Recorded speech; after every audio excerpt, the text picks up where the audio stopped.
Nous allons maintenant résoudre les exercices 13 et 14 de la partie salaire et assurance sociale de l'examen professionnel de spécialiste en finance et comptabilité 2016.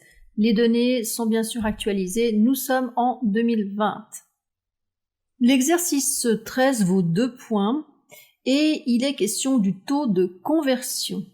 L'exercice 14 vaut 2 points et là il va falloir définir, calculer précisément le salaire assuré LPP.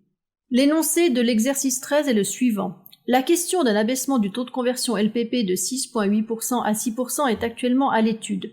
Nous sommes actuellement en 2020, ce n'est plus le cas puisque le peuple a rejeté le projet Prévoyance Vieillesse 2020. Le taux de conversion, donc aujourd'hui en 2020, est à 6,8% et il est inscrit en l'article 14 de la LPP. Qu'est-ce qu'un taux de conversion? C'est un pourcentage qui permet de convertir l'avoir de vieillesse en une rente de retraite annuelle. Et ce taux de conversion de 6,8% s'applique à la partie obligatoire de l'avoir de vieillesse, donc au minimum LPP. C'est un taux de transformation du capital en rente qui est valable donc pour les hommes à 65 ans et les femmes à 64 ans. Il faut aussi noter que le taux de conversion appliqué à la partie surobligatoire est inférieur et qu'il va diminuer progressivement, en tout cas jusqu'en 2024.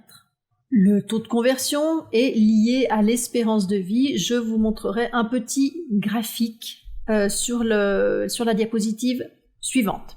Donc nous allons quand même comparer le montant d'une rente en fonction de 2 types de taux de conversion. 6,8 appliqué à 600 000, ça fait 40 800 francs, et 6% appliqué à 600 000, ça fait 36 000 francs. Donc on a une différence de 4 800 francs au niveau de la rente LPP vieillesse annuelle.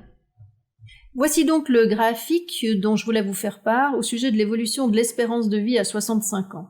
Donc vous voyez qu'en 1991, l'espérance de vie à 65 ans pour les hommes, par exemple, était de 15,6 années.